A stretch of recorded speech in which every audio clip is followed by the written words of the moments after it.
सुखा सद्धम्मदेशना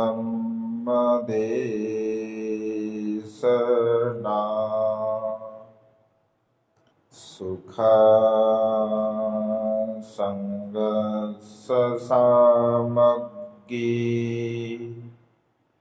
समगानं तपो सुखो।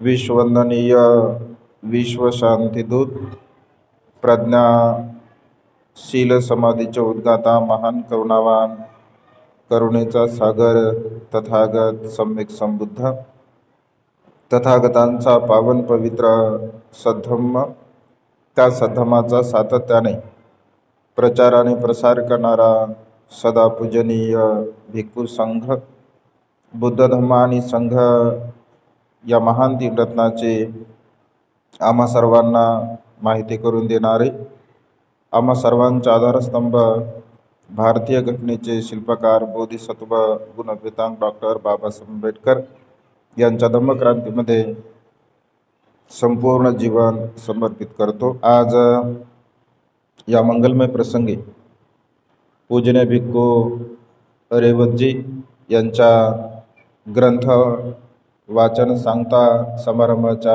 निमित्ताने उपस्थित पूजनीय भिक्खू सुमंतिसजी थेरो, ज्यांनी अत्यंत सुंदर आणि मार्मिक अशी धम्मदेशना दिली, असे पूजनीय भिक्खू रत्नदीपजी थेरो सूत्रसंचालनाच्या द्वारा आपणा सर्वांना धम्म उपदेश ज्यांनी दिला, असे पूजनीय भिक्खू ज्ञान धम्मानंदजी स्थविर आदी संपूर्ण पूजनीय भिक्खू संघ आज या मंगलमय प्रसंगी 3 महिन्यापर्यंत पूजनीय भिक्खू रेवतजी स्थविर यांनी आपल्या विहारामध्ये बुद्ध आणि त्यांचा धम्म या ग्रंथाचं वाचन केलं।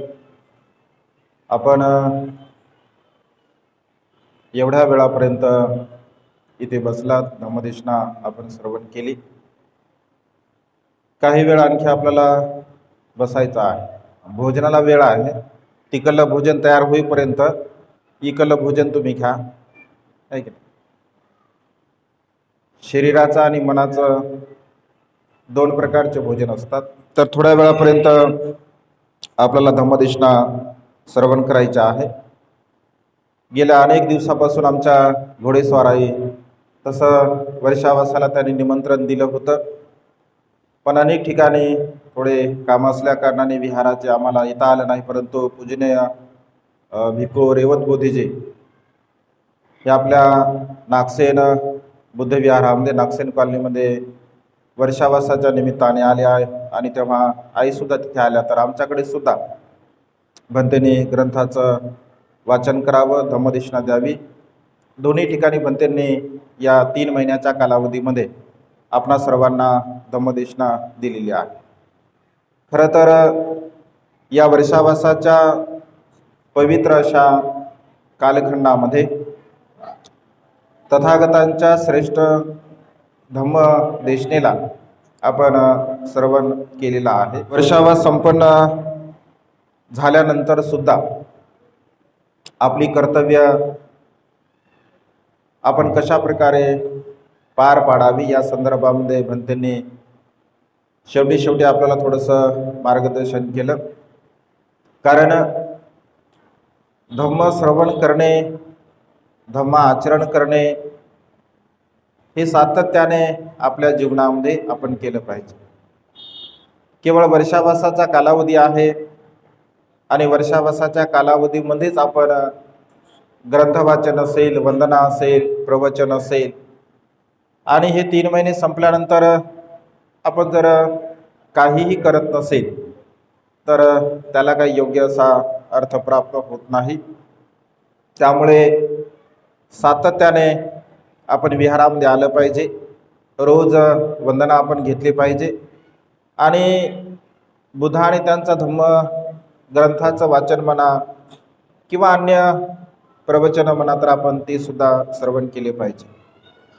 कारण धम्म आचरण, धम्म श्रवण भगवंत असे म्हणतात की जोपर्यंत आपल्या जीवनामध्ये आपल्याला दुःखमुक्तीची अवस्था प्राप्त होत नाही तोपर्यंत धम्माचं आचरण धम्माचं अनुसरण आपण केलं पाहिजे.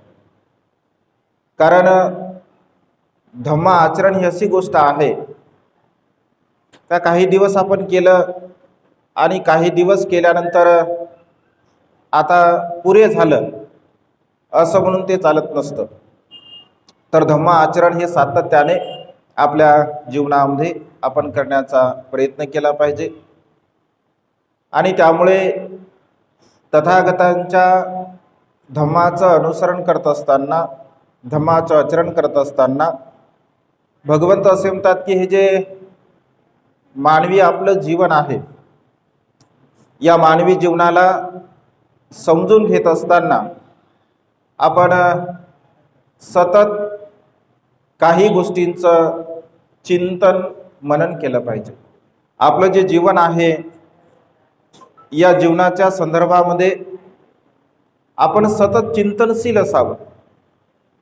आपण चिंतनशील जर आपल्या जीवनाच्या संदर्भामध्ये असेल, आपण जागरूक असेल, स्मृती संप्रज्ञयुक्त जर आपण असेल तर खऱ्या अर्थाने आपल्याला कशा प्रकारचं जीवन जगायचं आहे, कशा प्रकारचं जीवन जगल्यानंतर आपल्याला लाभ होणार आहे या सर्व गोष्टीच्या संदर्भामध्ये आपल्याला ज्ञान प्राप्त होऊ शकते. आणि त्यामुळे आजच्या या धम्मदेशनेमध्ये 5 प्रकारच्या गोष्टींचं आपण सतत चिंतन करावं असं भगवंताचा उपदेश आहे. जर या 5 प्रकारच्या गोष्टीचं आपण चिंतन केलं, मनन केलं तर दुःखमुक्तीच्या मार्गाकडे जाण्यासाठी हे चिंतन आपल्याला सहाय्यक ठरू शकते. भगवंत असे म्हणतात की आपलं हे जे जीवन आहे या जीवनाच्या संदर्भामध्ये आपण चिंतन करत असताना, चिंतन मनन करत असताना सदा सर्व काळ मी जरा धर्मीय आहे याचं आपण चिंतन केलं पाहिजे. मी मरणधर्मी आहे याचं सुद्धा आपण चिंतन मनन केलं पाहिजे. मी व्याधी धर्मी आहे याचं सुद्धा आपण चिंतन मनन केलं पाहिजे. मी मरणधर्मी आहे याचं सुद्धा आपण चिंतन मनन केलं पाहिजे. ज्या काही प्रिय वस्तू आहे किंवा प्रिय मनुष्य आहे तर हे सुद्धा मला सोडून जाणार आहेत याचं सुद्धा आपण चिंतन मनन केलं पाहिजे. या 5 गोष्टीचं सदा सर्व काळ जर आपण आपल्या जीवनामध्ये चिंतन मनन जर केलं तर खऱ्या अर्थाने आपल्याला दुःखमुक्तीच्या मार्गाकडे, सुखपूर्वक जीवन जगण्याच्या मार्गाकडे हे चिंतन आपल्याला घेऊन जात असते. आणि त्यामुळे अशा प्रकारचं हे चिंतन सदा सर्व काळ आपल्या जीवनामध्ये आपण करावं. याला अनुसरून एक दृष्टांत, एक उदाहरण मी तुम्हाला सांगणार आहे. एकदा एक राजा असतो, जसं याचं विश्लेषण मी करणारच आहे, परंतु दृष्टांत मी तुम्हाला सुरुवातीला सांगणार आहे.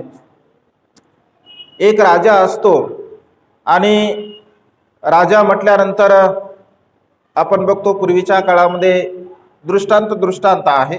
जर तुम्ही शांत चित्ताने आणि एकाग्र चित्ताने जर श्रवण केलं तर हा दृष्टांत तुम्हाला समजेल.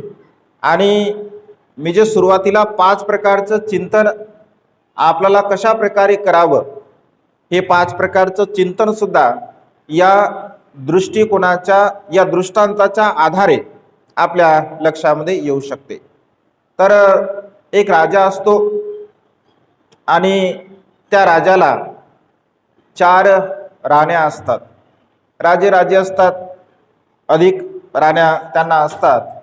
तर एका राजाला 4 प्रकारच्या राण्या असतात आणि 4 प्रकारच्या राण्या असताना राजाची जी पहिली राणी असते, तर त्या पहिल्या राणीवरती राजा खूप प्रेम करतो, तिला खूप जीव लावतो, सतत तिच्या संदर्भामध्ये तो चिंतन करतो, मनन करतो आणि तिच्या सर्व प्रकारच्या इच्छा आकांक्षा कशा प्रकारे पूर्ण होतील या संदर्भामध्ये सातत्याने तो कार्य करत असतो. आणि त्यामुळे पहिली जी राणी आहे राजाची, ती अत्यंत प्रिय असते आणि तिलाही असं वाटतं की राजा आपल्यावरती खूप प्रेम करतो, आपल्याला खूप जीव लावतो आणि त्यामुळे सतत राजाच्या सोबत ही पहिली राणी म्हणजे राहत असते. आणि सोबत राहत असल्या कारणाने राजाही सुद्धा तिच्यावरती खूप प्रेम करतो, जीव लावतो. एक पहिल्या प्रकारची ही राणी असते. दुसऱ्या प्रकारची जी राणी असते, तर दुसऱ्या प्रकारच्या राणीवर सुद्धा राजाचं तेवढंच प्रेम असते, तेवढाच जीव असतो, परंतु पहिल्या राणीपेक्षा थोडा कमी असतो. दुसरी राणी असते, तिला सुद्धा तो तिची सुद्धा काळजी घेतो, म्हणजे तिची सुद्धा तो देखभाल करतो आणि ती सुद्धा सुरक्षित राहावी, सुखपूर्वक राहावी, तिला कोणत्या प्रकारचं दुःख होऊ नये याची सुद्धा राजा काळजी घेत असतो. परंतु पहिल्या राणीपेक्षा दुसऱ्या राणीवरती थोडं कमी प्रेम करतो. त्यानंतर राजाची तिसरी राणी असते, तर या तिसऱ्या राणीवर सुद्धा राजा तेवढंच प्रेम करतो, जीव लावतो, परंतु दुसऱ्यापेक्षा आणि पहिलीपेक्षा मात्र थोडं कमी जीव लावतो, कमी प्रेम करतो, पण काळजी तिची सुद्धा तो घेत असतो. त्यानंतर चौथी राणी असते. या चौथ्या राणीच्या संदर्भामध्ये राजा मात्र फारसा काही उत्साही नसतो, फारसं काही राजाला तिची आठवण येत नाही, तिच्यावर फारसं काही राजा प्रेम करत नाही. आहे अशा पद्धतीने कधीतरी समजा तिला वाटलं, म्हणजे त्याला वाटलं कधीतरी, तर तशा प्रकारे त्या राणीच्या संदर्भामध्ये तो विचार करत असतो. ह्या 4 प्रकारच्या राण्या एका राजाला असतात.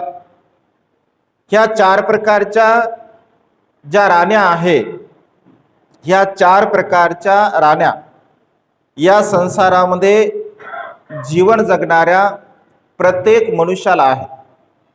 राजा जे दृष्टांत म्हणून दिला आहे, राजा जरी उपक दिला आहे, दृष्टांत दिला आहे, परंतु या संसारामध्ये जीवन जगणारा प्रत्येक मनुष्याला, मग स्त्री असो अथवा पुरुष असो, ह्या 4 प्रकारच्या राण्या सर्वांना आहे. म्हणजे स्त्रियांना सुद्धा आहे आणि पुरुषांना सुद्धा आहे.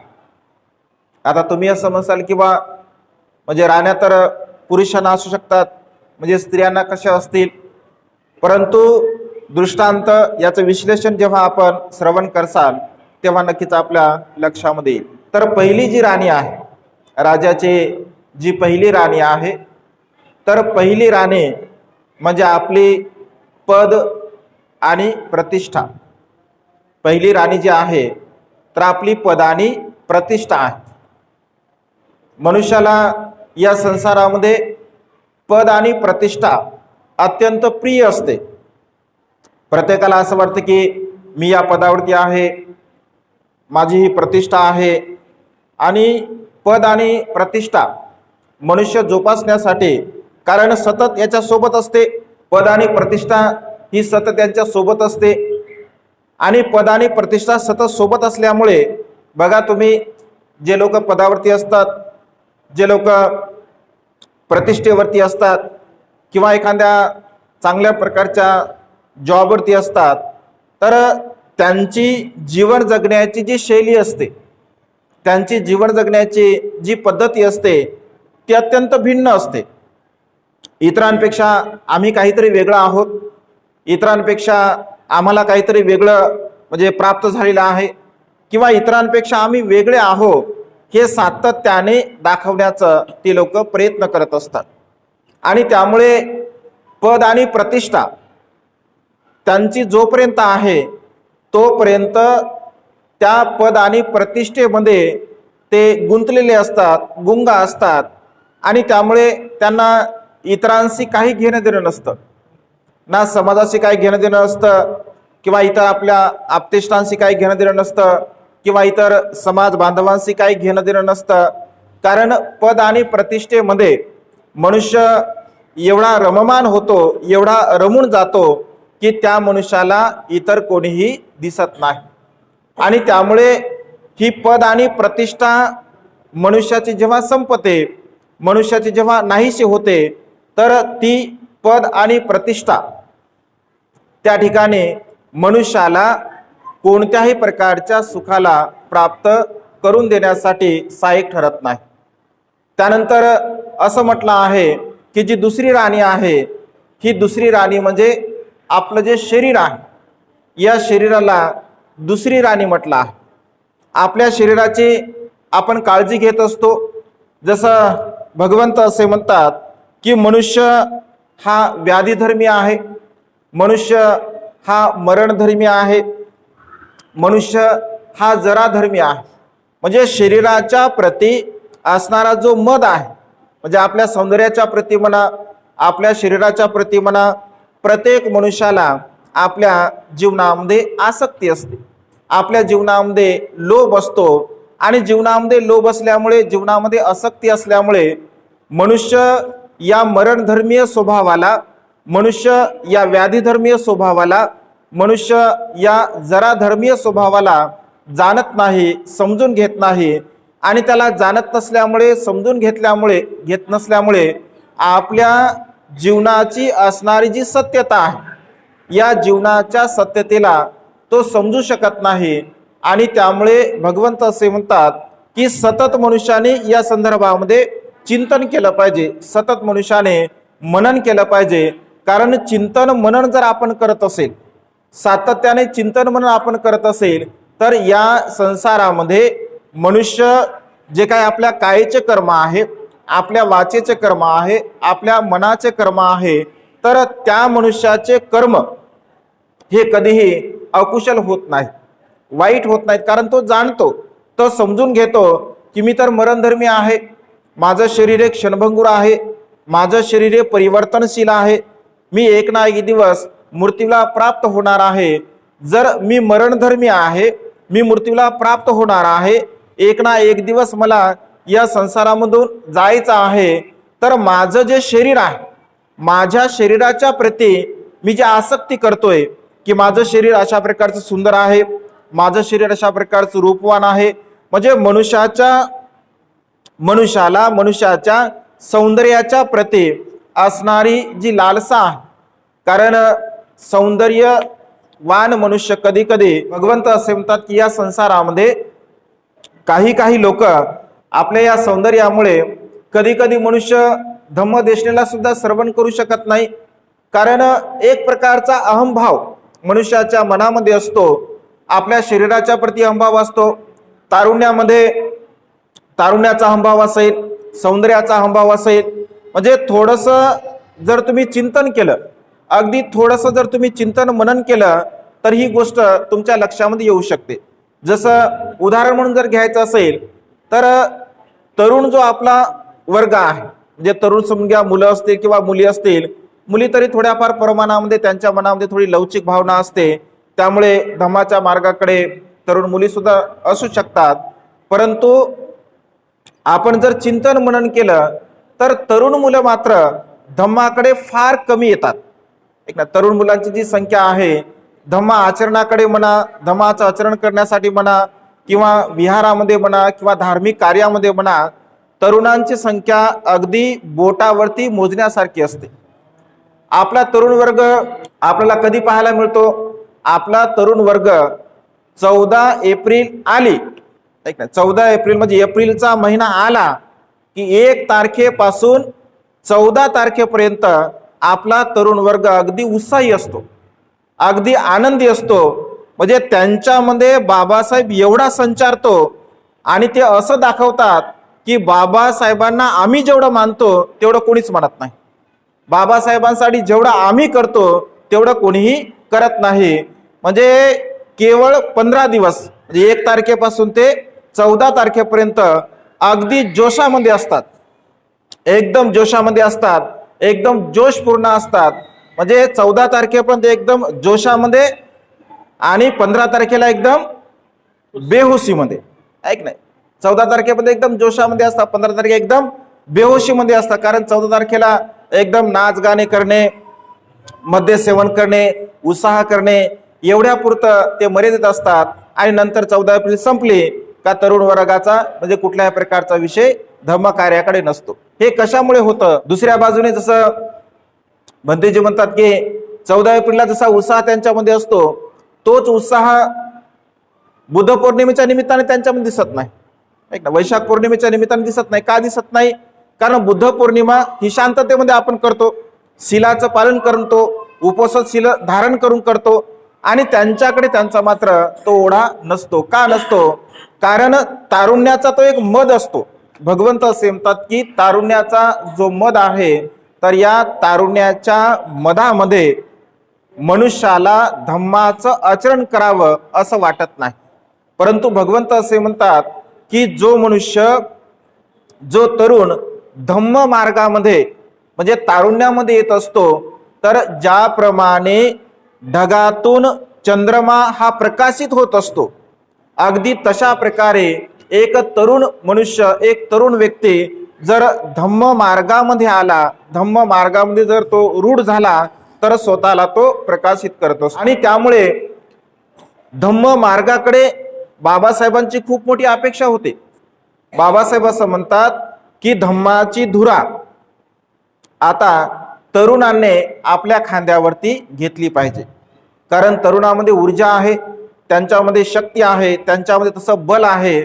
आणि त्यांनी जर धम्माची धुरा आपल्या खांद्यावरती जर घेतली तर भारत बौद्धमय होण्यासाठी वेळ लागणार नाही. हे बाबासाहेबांचं स्वप्न होतं. तरुणांकडून बाबासाहेबांना खूप अपेक्षा होत्या, परंतु त्या अपेक्षा मात्र पूर्णपणे एकदम झिरो असल्यासारखे आपल्याला पाहायला मिळतात. केवळ इथे बोलतो आहे असं किंवा इथले तरुण आहेत असं नाही आहे, तर संपूर्ण महाराष्ट्रामध्ये म्हणजे कुठल्याही नगरामध्ये जिथे आम्ही वास्तव्य करतो तेथील तरुण सुद्धा तसेच आहे, किंवा अन्य शहरामध्ये सुद्धा तसेच आहे. 14 एप्रिल आले की एकदम उत्साहामध्ये ते येतात. बाकी अन्य दिवस त्यांना कुठल्याही प्रकारच्या धर्माचरण संदर्भामध्ये म्हणजे काही घेणं देणं नसतं. आणि त्यामुळे भगवंत असे म्हणतात की या तारुण्यामध्ये धम्माचं अनुसरण करत असताना जसं दुसऱ्या प्रकारची जी राणी म्हटलं आहे, तर हे जे शरीर आहे या शरीराच्या प्रती आपल्या मनामध्ये असणारी जी आसक्ती आहे, असणारा जो लोभ आहे, या लोभाला सुद्धा आपण पूर्णपणे नष्ट केलं पाहिजे. त्यानंतर तिसऱ्या प्रकारची राणी आहे, तर तिसऱ्या प्रकारची राणी म्हणजे आपले आप्तेष्ट, आपले नातेवाईक. हे आपले आप्तेष्ट, आपले नातेवाईक या तिसऱ्या प्रकारच्या राणीला असं म्हटलं आहे. आणि चौथ्या प्रकारच्या राणीला कर्म असं म्हटलं आहे. कर्म ही चौथ्या प्रकारची राणी की जो राजा कर्माकडे म्हणजे चौथ्या राणीकडे कोणत्याही प्रकारचं लक्ष देत नसतो. तर हा जो राजा आहे, हा राजा जेव्हा मृत्यूच्या शय्येवर असतो, तर मृत्यूच्या शय्येवर असताना त्या ठिकाणी तो असा विचार करतो की मी आता मृत्यूला प्राप्त होणार आहे. म्हणजे दृष्टांत आहे तुम्हाला समजून सांगण्यासाठी, तत्वज्ञान समजून सांगण्यासाठी दृष्टांत अत्यंत महत्वपूर्ण असतो. तर जेव्हा तो मृत्यू समयी असतो आणि मृत्यू समयी असताना या चारही राण्याला तो आपल्या जवळ बोलवतो असं म्हटलं आहे. आणि पहिल्या राणीला म्हणतो की मी तुझ्यावरती खूप प्रेम केलं, म्हणजे तुला मी खूप जीव लावला, तुझ्यावर प्रेम केलं, तुला जीव लावला, तुझ्यासाठी मी सर्वस्व केलं. आता मी मृत्यूला प्राप्त होणार आहे, तर मी जर मृत्यूला प्राप्त होत आहे तर तू माझ्यासोबत येते का? तू माझ्यासोबत येते का? तर पहिली राणी म्हणते की मी तुमच्यासोबत काही येत नाही. पुन्हा दुसऱ्या राणीला सुद्धा तो विचारतो की मी तुझ्यावर खूप प्रेम केलं आणि मी तुझ्यावर खूप प्रेम केल्यामुळे आता मी मृत्यूला प्राप्त होणार आहे, आता मी मृत्यू शय्येवर आहे, तू माझ्यासोबत येते का? तर तेव्हा दुसरी राणी म्हणते की स्वामी मला क्षमा करावी. ऐक ना, दुसरी राणी म्हणजे जे काही आपली धनसंपदा आहे, पदप्रतिष्ठा आहे, धनसंपत्तीला दुसरी राणी असं म्हटलं आहे. तर त्या ठिकाणी ती दुसरी राणी म्हणते की जेव्हा तुम्ही म्हणजे मृत्यूला प्राप्त होणार आहात, अगदी तुम्ही मृत्यूला प्राप्त झाल्याबरोबर मी दुसऱ्याचे होणार आहे. दुसरी राणी काय म्हणते, तुम्ही जेव्हा मृत्यूला प्राप्त होसाल तेव्हा मी लगेच दुसऱ्याचे होणार आहे. म्हणजे आपली जी धनसंपत्ती असते, मनुष्य जेव्हा मृत्यूला प्राप्त होतो तर त्याची संपत्ती सोबत असते का? नाही.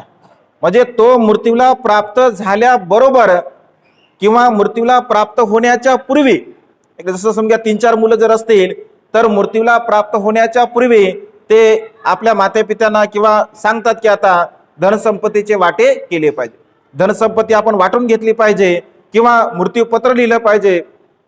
मृत्यूपत्रावरती कोणाची काय म्हणजे किती मालमत्ता कोणाला दिली पाहिजे हे सर्व काही त्या ठिकाणी म्हणजे केलं जातं.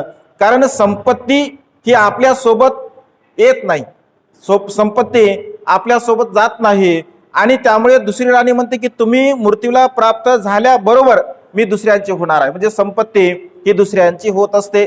त्यानंतर जे काही तिसरी राणी असते तर ती म्हणते की महाराज तुमच्या सोबत काय आम्ही येत नाही, पण तुम्ही मृत्यूला प्राप्त झाल्यानंतर स्मशानभूमीपर्यंत मात्र आम्ही तुमच्या सोबत येणार आहोत. आपतेष्ट आपले नातेवाईक फक्त स्मशानभूमीपर्यंत येत असतात, सोबत कोणीही येत नाही. स्मशानभूमीपर्यंत त्यांचा रोल असतो. अग्निसंस्कार झाला का अग्निसंस्कार झाल्याबरोबर 5 मिनिटं 10 मिनिटं तिथे थांबल्या जातं आणि पुन्हा सर्वच्या सर्व आपण परत येत असतो. म्हणजे तिसरी राणी सुद्धा आपल्या सोबत येत नाही. परंतु चौथी जी राणी असते तर ती चौथी राणी म्हणते की महाराज तुम्ही जरी माझ्याकडे लक्ष दिलं नाही, तुम्ही जरी माझी काळजी घेतली नाही, तरी सुद्धा मात्र मी तुमच्या सोबत येणार आहे. चौथी राणी कोणती? तर चौथी राणी ही कर्म आहे. चौथी राणी म्हणजे आपले कर्म आहे. म्हणजे कर्म करत असताना मनुष्याला काही विशेष वाटत नाही. ऐक ना, जीवन जगत असताना जेव्हा मनुष्य तारुण्यामध्ये असतो, जेव्हा मनुष्याकडे पद प्रतिष्ठा असते, मनुष्याकडे सन्मान असतो, मनुष्याचे अपतेष्ट नातेवाईक असतात, ह्या सर्व काही गोष्टी असताना सुद्धा मनुष्य कर्माकडे मात्र फार दुर्लक्ष करत असतो. कधीतरी क्वचित ठिकाणी मनुष्य कुशल कर्म करतो, पुण्यकर्म करतो. म्हणजे ज्या गोष्टींची खरी आवश्यकता आहे, जी गोष्ट खरी आपल्या सोबत येणार आहे, आपली धनसंपत्ती आपल्या सोबत येते का? आपले माता पिता आपले अपतेष्ट आपल्या सोबत येतात का? आपली पद प्रतिष्ठा मान सन्मान आपल्या सोबत येतो का? आपलं सौंदर्य आपल्या सोबत येतो का? काहीही आपल्या सोबत येत नाही.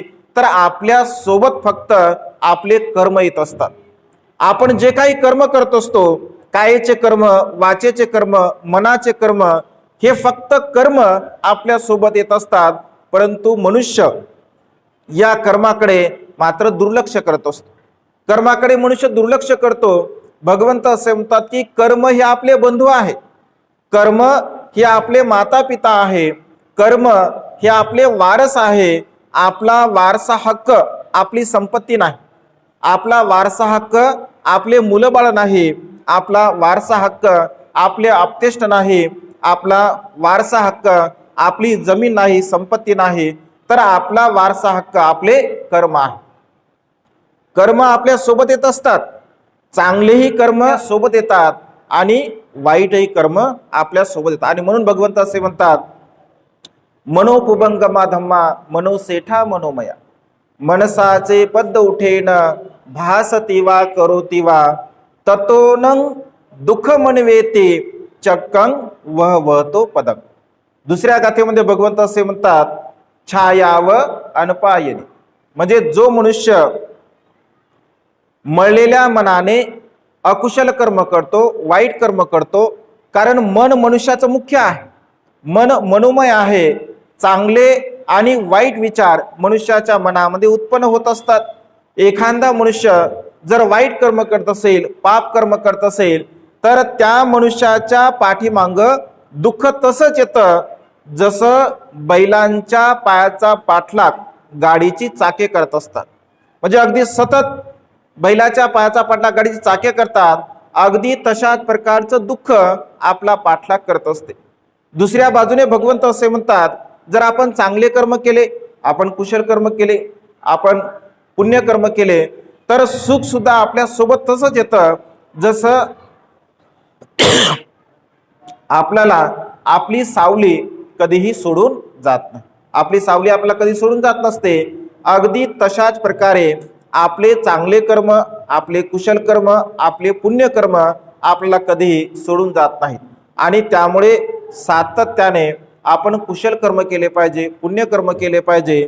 कारण मनुष्याचं जीवन हे मरणधर्मी आहे, मनुष्य व्याधीधर्मी आहे, मनुष्य आजारधर्मी आहे, मनुष्य मरणधर्मी आहे. कारण मनुष्याच्या जीवनाचा भरोसा नाही आहे. कधी केव्हा कुठे मनुष्य मृत्यूला प्राप्त होईल हे आपण सांगू शकत नाही. आणि त्यामुळे भगवंत असे म्हणतात, आपल्या जीवनामध्ये कर्म अत्यंत महत्त्वपूर्ण आहे.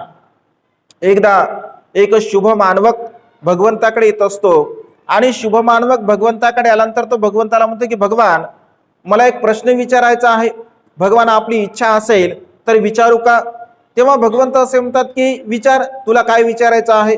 तेव्हा तो शुभ मानवक भगवंताला म्हणतो की भगवान, मी अनेक लोकांकडे पाहतो, भगवान, मनुष्य असून मनुष्यासारखं मनुष्य जीवन जगत का नाही? मनुष्य समान का राहत नाही? भगवान, या संसारामध्ये सर्व मनुष्य सारखेच का नाही आहे?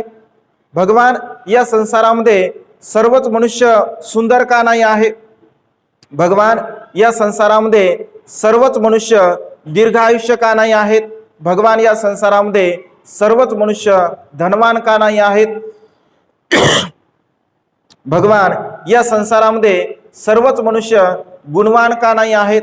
म्हणजे अशा प्रकारचे प्रश्न तो विचारतो.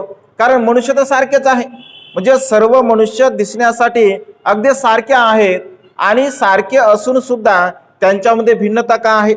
सौंदर्यामध्ये मनुष्याच्या भिन्नता आहे, धनामध्ये मनुष्याच्या भिन्नता आहे, राहणीमानामध्ये मनुष्याच्या भिन्नता आहे, प्रज्ञा म्हणजे बुद्धिमत्तेच्या बाबतीमध्ये मनुष्यामध्ये भिन्नता आहे. म्हणजे सर्व गोष्टी वेगवेगळ्या आपल्याला पाहायला मिळतात. मनुष्य तर सारखेच आहे, परंतु सर्व मनुष्य या सर्व प्रकारच्या गुणाने सारखे का नाही?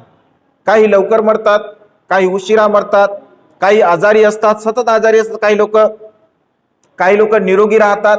भगवान, हे असं का होतं? या संसारामध्ये जीवन जगणारा मनुष्य अशा प्रकारच्या भिन्नतेने का बनलेला आहे? तर तेव्हा भगवंत असे म्हणतात की मी तुला एक प्रतिप्रश्न विचारतो, त्या प्रश्नाचं तुला जसं पाहिजे तसं तू उत्तर दे. या संसारामध्ये जे झाडं आहे, भगवंत असे म्हणतात, या संसारामध्ये जे झाडं आहे, त्या झाडाची पानं सारखी आहे का? त्या झाडाचे फळ सारखे आहे का? त्या झाडाची खोडं सारखी आहे का? त्या झाडाची उंची सारखी आहे का? तर तो म्हणतो की नाही भगवान, झाडाचे फळ सुद्धा सारखे नाही, झाडाचे फुलं सुद्धा सारखे नाही, झाडाची पानं सुद्धा सारखे नाही. मग का असं? सर्व झाडांची फळं सारखे का नाही आहेत? सर्व झाडांची पानं सारखं का नाही आहेत? सर्व झाडांची फुलं सारखे का नाही आहेत? काय कारण आहे? जे बीज आहे, जे झाडांचं जे बीज आहे, तर ते सारखं आहे का? सारखं नाही आहे. त्याच्यामध्ये भिन्नता आहे, ते वेगवेगळ्या प्रकारचं आहे. आंब्याचं म्हणजे जे काही बी आहे ते वेगळं आहे, ऐक ना, लिंबाचं जे काही झाड आहे ते वेगळं आहे. म्हणजे वेगवेगळ्या प्रकारची जे काही झाडं आहे तर ती वेगवेगळी आहे. अगदी जशा प्रकारचे बी वेगवेगळे असल्या कारणाने त्यांची फळं, त्यांची फुलं, त्यांची पानं ही वेगवेगळी असतात. अगदी तशाच प्रकारे मनुष्याचे जे कर्म असतात, ते कर्म बीज हे मनुष्याचं भिन्न भिन्न असते, वेगळं वेगळं असते. आणि त्यामुळे मनुष्य सगळे वेगवेगळे असतात. कारण कर्म हे अत्यंत महत्त्वपूर्ण आहे. एका मातेच्या पोटी जन्मास आलेले जर 4 पुत्र एका मातेच्या पोटी जन्मास आले असतील, तर 4ही मुलं सारखे असतात का? ना ते दिसण्यासाठी सारखे असतात, ना बुद्धिमत्तेला सारखे असतात, ना सौंदर्याला सारखे असतात, ना प्रज्ञेला सारखे असतात. का सारखे नसतात बरं? एकत्र माता पिता आहे, एकाच माता पित्याच्या पुढे ते जन्म आले, मग सारखे का नसतात? तर भगवंत असे म्हणतात, माता पिता जरी एकच असतील तरी कर्म बीज मात्र वेगवेगळं आहे.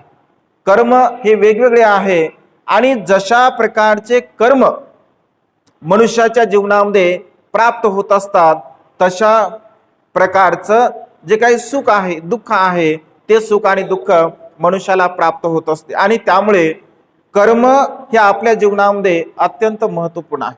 कधी कधी काही लोकांना असं वाटतं की हे कर्माचा जो सिद्धांत आहे हा कर्माचा सिद्धांत ब्राह्मणी धर्माचा आहे, हिंदू धर्माचा आहे. भगवंताने थोडे सांगितले कर्म कर्म सांगितलं नाही भगवंताने, पाप पुण्य सांगितलं नाही भगवंताने, स्वर्ग नरक भगवंताने सांगितलं नाही. असं काही लोकांच्या मनामध्ये ती भावना उत्पन्न होत असते. परंतु जर आपण चिंतन मनन केलं तर भगवंताने कर्माला अत्यंत महत्त्वाचं स्थान दिलं. भगवंत असे म्हणतात, सब पापस अकरणं कुशलस उपसंपदा सचित्त पर्योदपनं एतं बुद्धानुशासन. सब पापस अकरणं, कोणत्याही प्रकारचे पाप कर्म आपल्या जीवनामध्ये आपण करू नये. सब पापस अकरणं कुशलस उपसंपदा, कुशल कर्माची संपदा म्हणजे कुशल कर्माचा संग्रह आपण आपल्या जीवनामध्ये केला पाहिजे. जो मनुष्य कुशल कर्माचा संग्रह आपल्या जीवनामध्ये करतो, कायेच्या द्वारा, वाचेच्या द्वारा आणि मनाच्या द्वारा, म्हणजे सदा सर्व काळ आपण काया वाचा आणि मनाने कुशल कर्म केले पाहिजे, पुण्य कर्म केले पाहिजे, चांगल्या प्रकारचे कर्म केले पाहिजे. कारण कर्म हे अत्यंत महत्त्वपूर्ण आहे. आपल्याला जे सौंदर्य प्राप्त होते ते सुद्धा कर्माच्या आधाराने प्राप्त होत असते. आपल्याला जे आयुष्य प्राप्त होते ते सुद्धा कर्माच्या आधाराने प्राप्त होत असते. आपल्याला जी प्रज्ञा प्राप्त होते, बुद्धिमत्ता प्राप्त होते, ती सुद्धा कर्माच्या आधाराने प्राप्त होते. म्हणजे या संसारामध्ये जे काही आपल्याकडे आहे सर्वच्या सर्व आपल्या कर्माच्या आधाराने आपल्याला ते प्राप्त होत असते. दोन प्रकारचे कर्म भगवंताने सांगितले. आता काही लोक असं म्हणतील, जर कर्माच्या आधाराने जर सर्व काही प्राप्त होत असेल तर मग काम करायची काय गरज आहे, ऐक ना, परिश्रम करायची काय गरज आहे, मेहनत करायची काय गरज आहे? तर असं बिलकुल नाही आहे. भगवंत असे म्हणतात की दोन प्रकारच्या कर्माचा परिणाम, दोन प्रकारच्या कर्माचा विपाक आपल्याला प्राप्त होत असतो. एक तर पूर्वकर्म आपले त्याला सहाय्यक असतात आणि वर्तमान काळातले कर्म, म्हणजे वर्तमान काळातले कर्म सुद्धा अत्यंत महत्त्वपूर्ण आहे आणि पूर्वकर्म सुद्धा अत्यंत महत्त्वपूर्ण आहे. कारण एखादा मनुष्य जर विचार करेल की मला माझ्या पूर्वकर्माच्या द्वारा सर्व काही प्राप्त झालेलं आहे, आता मला काही करायची गरज नाही आहे, तर भगवंत असे म्हणतात की ते सुद्धा योग्य नाही आहे. कारण एखादा शेतकरी जर धान्याचं कोठार भरून ठेवत असेल आणि त्यामधून जर धान्य काढत असेल, त्याच्यामध्ये तो टाकतच नसेल, तर एक ना एक दिवस ते कोठार संपणार आहे, ते कोठार खाली होणार आहे. कोठार जर खाली होऊ द्यायचं नसेल तर पुन्हा ते धान्य त्यामध्ये आपल्याला टाकावं लागेल. अगदी तशाच प्रकारे आपले पूर्व संचित पुण्य जरी चांगलं असेल तरी सुद्धा वर्तमान काळामध्ये आपल्या जीवनामध्ये आपल्याला चांगल्या प्रकारचे कुशल कर्म, चांगल्या प्रकारचे पुण्यकर्म करावे लागतात. आणि त्यामुळे आज आपल्या जीवनामध्ये जे काही प्राप्त होते ते सर्वच्या सर्व आपल्या कर्माच्या आधाराने आपल्याला प्राप्त होत असते. आपले कर्म हे बदलत असतात, म्हणजे कर्म हे सदा सर्व काळ सारखे असतात असं नाही आहे. एखादा मनुष्य जर वाईट असेल तर तो चांगला सुद्धा बनू शकतो, किंवा एखादा मनुष्य चांगला जर असेल तर तो वाईट सुद्धा बनू शकतो. मनुष्याच्या मनाची मानसिकता तशी असायला हवी. जर स्वतः त्याने ठरवलं की मला स्वतःला बदलायचं आहे, माझ्या मनाला मला बदलवायचं आहे, माझ्या मनाच्या मानसिकतेला मला बदलवायचं आहे, तर तो मनुष्य नक्कीच बदलू शकतो. 999 खून करणारा डाकू अंगुलीमाल बदलू शकतो. 999 खून करणारा डाकू अंगुलीमाल सुद्धा बदलू शकतो. तो सुद्धा सत्पुरुष बनतो, ज्ञानी बनतो. आणि त्यामुळे या संसारामध्ये अशी कोणतीही गोष्ट कठीण नाही आहे असं भगवंत म्हणतात. जे काही तुम्ही जर परिश्रमपूर्वक करसाल, मेहनतीने करसाल, चांगल्या प्रकारच्या मार्गाला अनुसरून जर तुम्ही जीवन जगण्याचा प्रयत्न करसाल तर नक्कीच तुमच्या जीवनामध्ये त्या सुखाची अवस्था प्राप्त होऊ शकते. आणि त्यामुळे सदा सर्व काळ भगवंत असे म्हणतात की आपण चिंतनशील असलं पाहिजे. आपल्या कर्माच्या संदर्भामध्ये आपण चिंतन केलं पाहिजे, मनन केलं पाहिजे. म्हणजे दिवसभर माझ्याकडून काय अकुशल कर्म झाले, काय वाईट कर्म झाले, काय पाप कर्म झाले, याचं सतत आपण चिंतन केलं पाहिजे. रोज झोपण्याच्या पूर्वी आपण चिंतन केलं पाहिजे. काय चिंतन केलं पाहिजे? कारण मी तर मरणधर्मी आहे, मी तर व्याधीधर्मी आहे, मी तर जराधर्मी आहे, आणि मी जराधर्मी आहे, मी व्याधीधर्मी आहे, मी मरणधर्मी आहे. असं चिंतन जेव्हा आपण करतो की आज दिवसभर मी काय केलं, आज माझ्या सकाळच्या सत्रापासून ते संध्याकाळच्या झोपेपर्यंत मी किती चांगले कर्म केले, मी किती वाईट कर्म केले, मी किती कुशल कर्म केले, मी किती अकुशल कर्म केले, याचं सतत आपण चिंतन केलं पाहिजे. कारण जो मनुष्य या गोष्टींचं सतत चिंतन करत असेल की आज दिवसभर मी किती कुशल कर्म केले, आज दिवसभर मी किती अकुशल कर्म केले, या दोन्ही गोष्टीचं मोजमाप आपल्याकडे असावं असं भगवंतानी म्हटलं आहे. म्हणजे ज्याप्रमाणे एखादा तराजू आपलं सामान म्हणजे मोजण्यासाठी असते, अगदी आपल्या जीवनाचा एक तराजू आपण बनवला पाहिजे. म्हणजे कुशल कर्माचं पारडं आपलं वर आहे का अकुशल कर्माचं पारडं आपलं वर आहे, याचं चिंतन म्हणून आपण केलं पाहिजे. म्हणजे बॅलन्स आपल्या जीवनामध्ये असणं अत्यंत आवश्यक आहे. कुशल कर्माचं पारडं अधिक अधिक आपलं जर वर असेल, अधिक अधिक कुशल कर्माचं पारडं जर आपण वर नेण्याचा प्रयत्न करत असेल तर शील, सदाचार, नीतिमत्ता आपल्या जीवनामध्ये असणं अत्यंत गरजेचं आहे. आणि त्यामुळे जीवन जगत असताना आपण सातत्याने कुशल कर्म करावे, पुण्यकर्म करावे, दान कर्म करावं, शीलाचं आचरण करावं, प्रज्ञेचा अभ्यास करावा. बाबासाहेबांच्या या धम्मक्रांतीमध्ये मला काय देता येईल, मी काय करू शकतो, कारण असीम आणि महान त्याग बाबासाहेबांचा आहे. म्हणजे असीम त्याग पुण्याने हा धम्म आपल्याला प्राप्त झालेला आहे. आणि त्यामुळे सहज ही गोष्ट आपल्याला प्राप्त झाली नाही, यासाठी महत् प्रयत्न बाबासाहेबांना करावे लागले, महत् त्याग बाबासाहेबांना करावा लागला, माता रमाईचा त्याग करावा लागला. म्हणजे हे सर्व प्रकारच्या त्यागाच्या द्वारा ह्या सर्व गोष्टी आपल्याला प्राप्त झालेल्या आहेत. आणि त्यामुळे एक नैतिक कर्तव्य म्हणून आपण सदा सर्व काळ धम्माचं अनुसरण करण्याचा प्रयत्न केला पाहिजे. सातत्याने आपण धम्माचरण केलं पाहिजे आणि धम्म आचरण करून जीवन जगण्याचा आपण प्रयत्न केला पाहिजे. कारण धम्म श्रवण करणे, धम्म आचरण करणे हे सर्वांनाच म्हणजे सर्वांनाच पुण्य प्राप्त होईल असंही नाही आहे.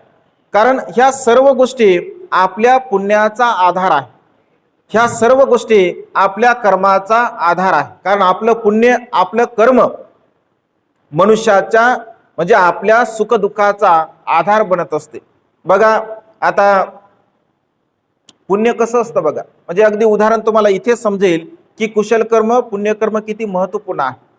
म्हणजे चांगल्या गोष्टी करण्यासाठी, चांगल्या गोष्टी श्रवण करण्यासाठी, चांगलं कर्म करण्यासाठी आपल्या जवळ पुण्याची आवश्यकता किती आहे. आज दिवसभरापासून म्हणजे या परिसरामध्ये आम्ही आहोत, आज दिवसभर आहोत. आता कंडारी हा जो परिसर आहे, हा जो आपला परिसर आहे, मला असं वाटतं की आपले लोक किमान 80% असतील का 100% आहे. 100% लोक आपलेच आहेत, आहे की नाही. 100% लोक आपले आहेत. 80% समजून घ्या. भंतेजी म्हणतात आता 80% असतील. मला सांगा 80% लोक आपल्या या परिसरामध्ये राहत आहेत, तर 80% लोकातील इथे धम्मदेशना श्रवण करण्यासाठी किती टक्के लोक आहेत? 5% असतील, 5-10%, 5% नसतील, 2-3% असतील. मला सांगा तुम्ही, मग कुशल कर्म, पुण्यकर्म कठीण आहे का नाही? भंतेजी म्हणतात सायंकाळी येतील म्हणतात. सायंकाळी तर महत्वाचा कार्यक्रम आहे मग, आहे की. म्हणजे हा सायंकाळी 100%. कशासाठी?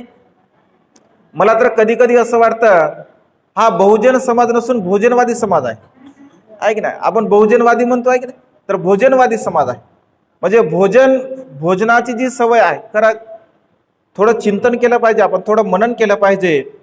म्हणजे केवळ बाबासाहेबांच्या पुण्याईमुळे आपण रोज आणि रोज पंचपक्वान्न खाऊ शकतो. रोज ऐक, एवढा सधन समाज आहे. मला सांगायला तुम्हाला आनंद वाटेल, जसं आता भंतेजी बोलले, आम्ही सतत फिरत असतो. म्हणजे सतत म्हणजे कंटिन्यू.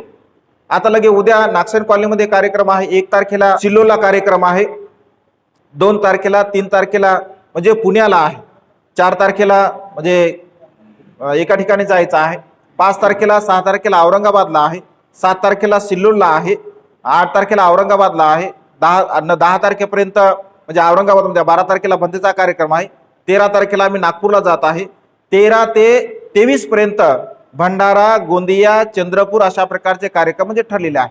सतत फिरत असतो आम्ही. म्हणजे आता आम्ही गाडी घेतली नवीन, 8 महिने झाले, तर 8 महिन्यामध्ये 40,000 किलोमीटर गाडी झाली. तुम्ही विचार करू शकता की 8 महिन्यामध्ये 40,000 किलोमीटर जर गाडी होत असेल तर आम्ही किती प्रवास करतो, आम्ही किती फिरतो, सतत फिरत असतो. मी सांगत आहे तुम्हाला यासाठी का आपला समाज एवढा सदन झालेला आहे, एवढा म्हणजे धनवान झालेला आहे.